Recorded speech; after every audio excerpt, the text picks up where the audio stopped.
দেশ পরিচালনার ক্ষেত্রেও বারবার ব্যর্থতার পরিচয় দিচ্ছে। আমরা নির্বাচনে এখানে দেখেছি আমাদের যিনি এখন প্রধানমন্ত্রী হয়েছেন তিনি একটি নির্বাচনী সভায়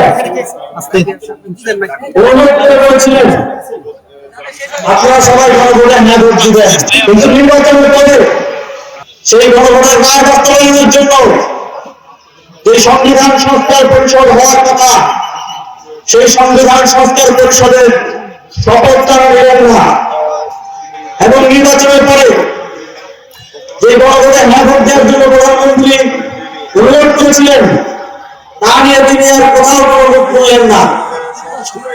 এই জাতির সাথে এদেশের জনগণের সাথে প্রতারণার আশ্রয় নিয়ে দিনে দুপুরে প্রতারণা করে তারা সরকার চালিয়ে যাচ্ছেন।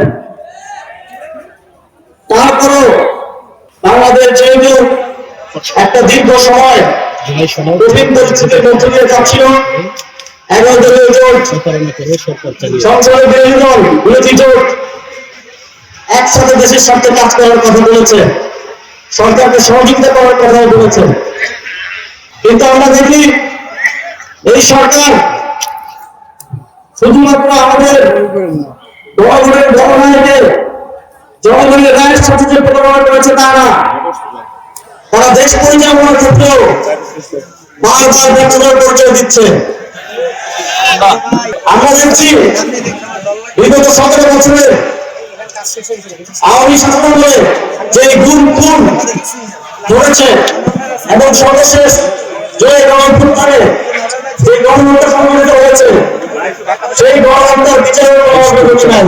গণহত্যা কি দেখছেন আপনারা দেখছেন আমাদের এলাকায় যারা ফ্যাসিবাদের সাথে যুক্ত ছিল, যারা হত্যাকাণ্ডের সাথে জড়িত ছিল তাদের সাথে সহযোগিতা করে সরকারের রাজনীতি করছে। আমরা দেখছি এই দেশের জনগণের যে জীবন দেওয়ার কারণ গণতন্ত্র এবং এই রাজনীতির সংস্কারের সেই সংস্কারটা সরকার করেই নাই, করছেই না। পাশাপাশি নির্বাচন আছে মাত্র 4-5 মাস হলো, এর মধ্যেই বিদ্যুতের দাম বাড়ানো না বলেও রেকর্ড পরিমাণে বিদ্যুতের দাম বাড়ানো হয়েছে, তেলের দাম বাড়ানো হলেও রেকর্ড পরিমাণে তেলের দাম বাড়ানো হয়েছে।